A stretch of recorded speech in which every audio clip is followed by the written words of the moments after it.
J'espère que vous allez bien. Alors aujourd'hui, je vais vous parler de livres. Je vais en fait continuer cette vidéo que j'ai postée il y a bien longtemps où je vous parle de toutes ces choses que je n'aime pas dans les romans, comme par exemple les triangles amoureux.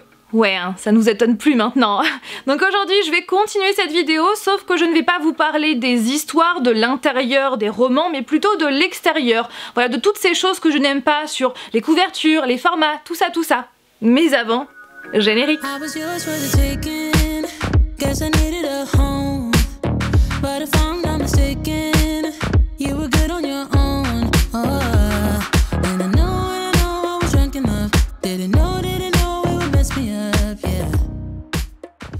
Bien évidemment, cela va de soi, ce que je vais vous dire, c'est des choses que je n'aime pas et qui ont tendance à m'agacer, mais voilà, il y a pire dans la vie, il y a bien pire, c'est clairement futile par rapport à certaines choses qui sont vraiment pires, donc voilà, c'est vraiment à prendre avec légèreté, bien évidemment, même si c'est des choses que je n'aime pas, hein. Il y a pire dans la vie. Les mecs torse nu sur les couvertures, sincèrement, c'est quelque chose que je ne veux plus voir en 2022, mais qui, je pense, n'est pas prêt de s'arrêter, vu que c'est clairement marketing et que ça fait vendre. Je sais que Hugo Roman, voilà, clairement, hein, on le voit quand on passe dans le rayon, d'ailleurs ce rayon m'agace parce que je trouve que ça va pas en fait. Majoritairement en fait dans des magasins, quand vous avez du Hugo Roman avec la collection New Romance, majoritairement c'est le rayon érotisme. Il y a certains livres comme par exemple L'Anti-Lune de Miel de Christina Loren que j'aime trop, qui fait partie clairement de mes livres favoris, de mes romances favorites. C'est un livre qui est classé dans le rayon érotisme. Sauf que, ouais, il y a du sexe, mais faut pas abuser, c'est pas de l'érotisme quoi, enfin, je trouve que, enfin, non en fait. C'est vrai que ce rayon, ouais, j'aimerais bien que dans pas mal de magasins, qu'il soit renommé en, je sais pas, romance ou quelque chose comme ça, mais érotisme s'il vous plaît, enfin, je sais pas. Donc bref, pour revenir à ça, c'est vrai que Hugo Roman fait pas mal de couvertures avec des mecs torse nu, je pense notamment à The Deal, qui me fait pas mal de l'œil, alors pas sa couverture mais son résumé. Il y a aussi tous ces livres là, voilà, qui ont des couvertures avec des mecs torse nu.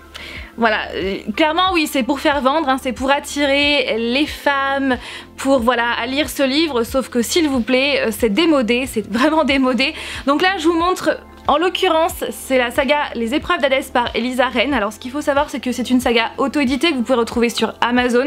Et du coup, bah voilà, Elisa Renn s'est dit, ouais, on va mettre aussi un Hadès torse nu. Ok, il est bien gaulé dans l'histoire, mais je trouve que ça ne reflète pas la saga en fait. De mettre Hadès comme ça, je trouve que ça ne reflète pas la saga. Et du coup, le troisième tome, il me semble qu'il y a aussi Hadès... torse nu, voilà. Donc c'est quelque chose que j'aimerais ne plus voir à partir de maintenant en 2022, s'il vous plaît. Les maisons d'édition, c'est dépassé, et surtout que, alors moi je ne lis jamais en public, mais j'imagine pas les personnes qui lisent justement ce genre d'histoire avec un mec torse nu, je sais pas, dans le métro, dans le train, j'imagine pas les gens autour comment ils doivent vous juger. Alors déjà, j'ai envie de vous dire, vous faites ce que vous voulez, vous lisez ce que vous voulez, les autres on les en. D'accord, mais c'est vrai que les autres, c'est forcément, ils vont se dire ah ouais, elle lit un livre de sexe et tout, non mais s'il vous plaît, enfin bref. Oui, c'est un sujet qui plus ça va en fait, plus je vois des mecs torse nu, plus je me dis maintenant s'il vous plaît, passez à autre chose, s'il vous plaît. Sinon, petite parenthèse, je pense que maintenant vous le savez, mais j'ai surkiffé cette saga que je vous conseille trop, qui parle de Hadès et de Perséphone de la mythologie grecque. Quelque chose que je ne veux plus voir en 2022, c'est toujours en rapport avec les couvertures. Ce sont donc les couvertures originales qui sont remplacées par les couvertures de leur adaptation, donc soit cinématographique, soit en série.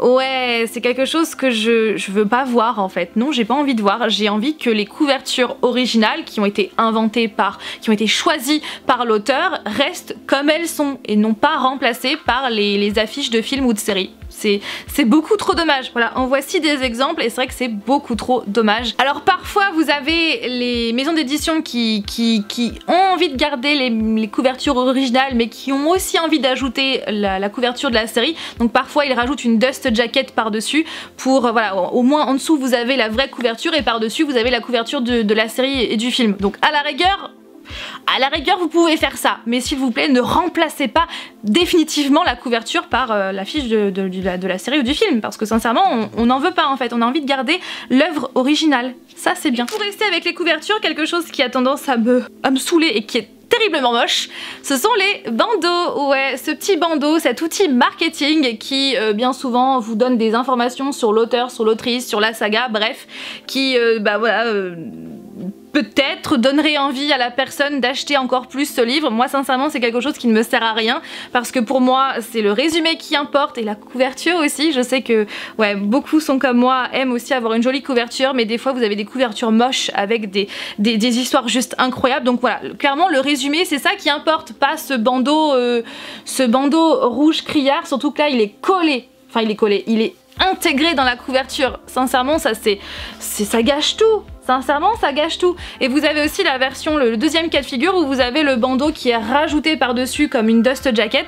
Ça, encore une fois, ça ne sert à rien à part juste à être jeté et mis à la poubelle.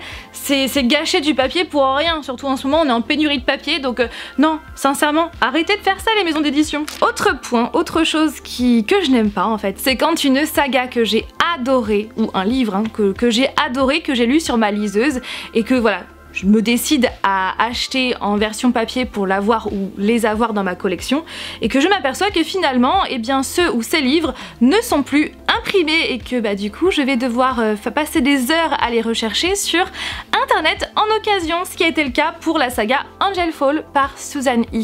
Vous le savez, j'ai eu un énorme coup de cœur pour cette saga, elle fait partie de mon top 3 de 2021, c'est clairement devenu l'une de mes sagas favorites de tous les temps, elle est au même niveau que la saga Les Anges Déchus par Becca Fitzpatrick, donc bref, j'aime trop cette saga, sauf que quand je l'ai lue sur ma liseuse, je me suis aperçue que cette saga n'était plus imprimée, que PKJ a décidé de ne plus l'imprimer, du coup je devais uniquement l'acheter en occasion. J'ai fait des pieds et des mains, j'ai passé peut-être pas des heures et des heures, mais j'ai passé pas mal de temps à faire des recherches pour pouvoir les trouver à des prix décents, parce que oui, ils existent à des prix indécents sur Vinted notamment.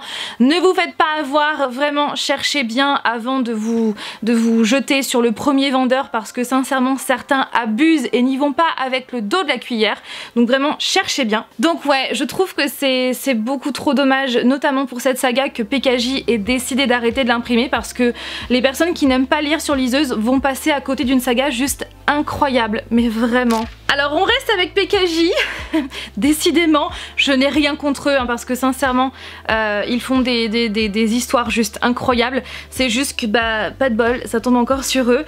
Je vais vous parler de ce livre là pour vous parler d'une autre chose que je n'aime pas, c'est quand le tome 1 est traduit en français et que bah, le tome 2 n'est pas traduit en français. Du coup bah, vous n'avez que vos yeux pour pleurer une fois le premier tome terminé. Donc en fait pour vous expliquer, je suis à fond en ce moment sur la mythologie grecque. C'est vrai que voilà, je suis à fond dedans et du coup j'ai eu envie de m'acheter ce livre là que j'ai acheté sur Vinted, sincèrement en très très bon état, je crois que je l'ai payé 4 € il me semble. Donc c'est le baiser de la déesse par Aprilline Pike et grâce à l'une d'entre vous, j'ai appris que le tome 2 n'était malheureusement pas traduit en français. Ça c'est génial, c'est vraiment génial en fait. Du coup bah je comptais le commencer et finalement bah, je ne l'ai toujours pas lu parce que je sais que je n'aurai jamais la suite. Voilà. Je pourrais très bien lire le deuxième tome en VO, donc en anglais, mais je ne le ferai pas tout simplement parce que je ne suis pas du tout à l'aise à la lecture de romans en anglais. Autant les comics je peux les lire en anglais, il n'y a aucun souci, alors que les romans, disons que bah je trouve que ma lecture, j'ai déjà essayé, mais ma lecture est saccadée, elle est pas fluide, et puis voilà, par moments je ne sais pas trop, je comprends pas trop le sens de la phrase, ou alors je ne comprends pas ce que veut dire ce mot là, du coup je suis obligée de chercher le mot sur mon téléphone en traduction, enfin bref, du coup c'est pas fluide, et alors que moi j'ai envie justement que ça soit fluide, j'ai envie de m'asseoir sur mon siège ou dans mon lit, et j'ai envie envie de lire sans me poser de questions, sans me prendre la tête. Or, quand je lis en anglais, j'ai tendance à me prendre un peu la tête. Donc ce n'est pas le but, j'ai envie de dire. Donc c'est pour ça que je ne le lirai pas en anglais. Mais c'est vrai que c'est dommage quoi, c'est dommage et je trouve que c'est un peu irrespectueux envers le lecteur parce que bah du coup, il a acheté le tome 1 et puis finalement, bah il se retrouve dans l'incertitude. Voilà, à vous d'imaginer la suite quoi. Donc ouais, je trouve que c'est un peu irrespectueux. Mais bon après, encore une fois, ce n'est que mon avis, mais je pense que beaucoup vont me rejoindre. Ensuite, autre chose que je n'aime pas, c'est quand les livres sont abîmés. Donc c'est pour ça que je fais toujours tout ce qui est en mon possible pour ne pas abîmer le dos, pour ne pas plier en fait le dos, pour ne pas le faire craquer tout simplement. Je n'aime pas quand il a des rayures, je n'aime pas quand il est corné, bref, j'essaye de faire un maximum attention à mes livres. Mais des fois, ça peut arriver de trouver des livres déjà abîmés dans des rayons de magasins. Oui, ça arrive malheureusement. Donc les livres ont très bien pu être abîmés pendant le transport, pendant le déballage aussi, avant la mise en rayon, parce que des fois on voit des traces de cutter sur les couvertures, donc franchement franchement mais faut faire attention quoi, j'ai envie de dire, avant de le mettre en rayon, parce que du coup après justement les vendeurs les mettent vraiment en rayon avec des grosses traces de cutter, et nous pendant ce temps là on doit le payer le prix fort, donc c'est vrai que faut faire attention. Les livres peuvent tout aussi bien être abîmés par les clients qui ne font pas attention, enfin bref voilà, des fois ça arrive de trouver des livres déjà abîmés en rayon. J'ai un exemple d'ailleurs par rapport à ça, j'avais acheté le coffret Edward, puisqu'en fait les éditions Hachette Roman avaient donc pour les 20 ans je crois de la saga, donc par Stephanie Meyer, avaient créé 2 coffrets pour l'occasion, donc il y avait, donc c'était tout simplement la saga Twilight, avec soit un coffret Jacob, soit un coffret Edward. Donc Jacob était doré et Edward était argenté, donc moi bien sûr je suis team Edward, donc j'ai pris le coffret Edward sur le site de la Fnac, sauf que quand je l'ai reçu, je me suis aperçue qu'il y avait 2 tomes 2 et pas de tome 3. C'est un peu cocasse, j'ai envie de dire. Du coup, je suis allée à la Fnac de Tours pour l'échanger en vrai. Sauf que la dame, elle me l'a échangé contre un coffret qui était totalement rayé de partout. Donc forcément, je me suis payé le culot, et sincèrement, si ça vous arrive, n'hésitez surtout pas à demander au vendeur, à la vendeuse, d'échanger en fait ce livre parce qu'il est rayé et qu'il ne vous plaît pas, tout simplement. C'est vous qui payez. Et en plus, vous payez le prix fort. Donc voilà, ce n'est pas un livre d'occasion. Donc forcément, n'hésitez pas à demander. Du coup, je lui ai dit que je ne pouvais pas prendre ce coffret parce qu'il était rayé, je lui ai montré les rayures et donc finalement elle a été le chercher. Je crois que j'ai dû attendre en tout une bonne vingtaine de minutes parce qu'elle n'arrivait pas à trouver les autres coffrets qui étaient disponibles dans le magasin, donc finalement j'ai pu avoir un coffret tout nickel, tout bien propre. Mais c'est vrai que des fois ça arrive d'avoir des livres déjà abîmés dans les rayons, et c'est rageant parce que clairement bah vous payez le prix fort, vous ne payez pas des livres d'occasion mais des livres neufs, donc forcément vous avez envie qu'ils soient neufs et non pas rayés. Autre chose qui a tendance à me saouler, et j'ai un exemple sous les yeux, c'est quand en fait, quand vous voulez acheter un livre et que vous vous apercevez que tous les exemplaires de ce livre sont tous mal faits. Alors je ne parle pas d'être abîmés, mais vraiment mal faits. Par exemple, la couverture mal coupée, c'est ce qui est le cas pour ce livre, donc c'est Inheritance Games par Jennifer Lynn Barnes chez les éditions Fekagi, je suis désolée, oui c'est encore eux. Donc ouais, ce livre-là, je le voulais vraiment parce que j'en entendais beaucoup de bien et j'attendais vraiment sa sortie avec impatience, à tel point que je suis allée l'acheter le jour même, le jour de sa sortie, donc c'était le 3 février. Et le problème, c'est que tous les exemplaires étaient mal coupés. Donc vous allez pas voir grand chose. Ah si je me mets comme ça, vous voyez là vous avez une ligne blanche, comme vous pouvez le voir, voilà, la couverture est juste ici et là ce sont les pages. En fait la couverture a mal été coupée, je pense pas que ça soit un comment dire, fait exprès, hein, sincèrement, puisque sinon derrière ce serait la même chose. Donc je pense que c'est une erreur au niveau de l'impression et malheureusement j'ai pas pu prendre un exemplaire sans ça, puisque tous les exemplaires étaient comme ça. Donc c'est vrai que c'est un peu dommage parce que du coup bah voilà, vous avez envie d'avoir un exemplaire nickel et non pas un petit peu abîmé. Alors encore une fois voilà, ce n'est pas grave, vraiment ce n'est pas grave, il y a vraiment pire que ça dans la vie, c'est juste que bah voilà, ça, sur le coup je me suis dit mince alors. Mais bon, je l'ai quand même pris parce que je veux à tout prix le lire. Et je me souviens que ça avait été aussi le cas pour l'un des exemplaires de Miss Peregrine et les enfants particuliers, alors je ne sais plus quel tome. Vous le savez, l'amour que j'ai pour cette saga. Et je crois que c'était le 4e. ou le 5e, je sais plus, mais en tout cas j'avais fait plusieurs librairies et finalement je me suis aperçue que tous les exemplaires étaient comme ça, en fait ils étaient gondolés, comme si tous les livres avaient pris la flotte tout simplement. Donc finalement j'ai fini par prendre un exemplaire et du coup voilà, parce que je m'étais aperçue que tous les exemplaires étaient comme ça. Je vais rester dans le thème de format. Chose que je n'aime pas, c'est quand le tome 1 et le tome 2 n'ont pas du tout le même format. Ou alors quand le tome 1 est sorti en brochet et le tome 2 en version poche quoi. Non mais s'il vous plaît, pourquoi?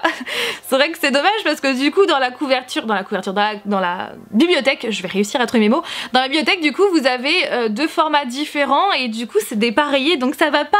Donc c'est vrai que c'est quelque chose que je comprends pas. Non, je comprends pas. Voilà ce qui me vient à l'esprit de toutes ces choses que je n'aime pas, que je comprends pas, que je veux plus voir en 2022 ou voilà que j'aimerais aussi que les gens fassent plus attention aux livres parce que voilà, c'est des beaux objets livres et c'est trop dommage en fait, faut pas les abîmer, voilà, tout simplement, faut faire attention. Voilà, donc n'hésitez pas vous aussi à me dire en commentaire toutes ces choses que vous n'aimez pas, qui vous agacent, qui vous saoulent, ouais, n'hésitez pas à dire ça en commentaire. Encore une fois, bien sûr, avec de la bienveillance, hein, on est bien d'accord qu'il y a pire, c'est très futile par rapport à plein de graves problèmes qui peuvent exister, mais voilà, j'avais envie de vous dire ça, j'avais envie de vous partager mon ressenti. En fait, pour vous expliquer, c'est quand j'ai vu la trend, la tendance là, No Nuance November, je crois que c'était ça, sur TikTok, où les gens justement parlaient de ce qu'ils avaient sur leur cœur par rapport au roman, et je me suis dit ouais pourquoi pas faire moi aussi la même chose, mais voilà avec ma version à moi, donc n'hésitez pas à me dire ce que vous en avez pensé. Voilà, après je pense qu'il y a encore plein de choses qui m'agacent ou qui me saoulent dans les romans, quand je vois dans le format ou dans... mais il n'y a rien d'autre qui me vient à l'esprit. Peut-être que je ferai une partie 2. Donc sur ce, je vous fais tout plein de bisous et je vous dis à mercredi prochain pour une nouvelle vidéo. Bye!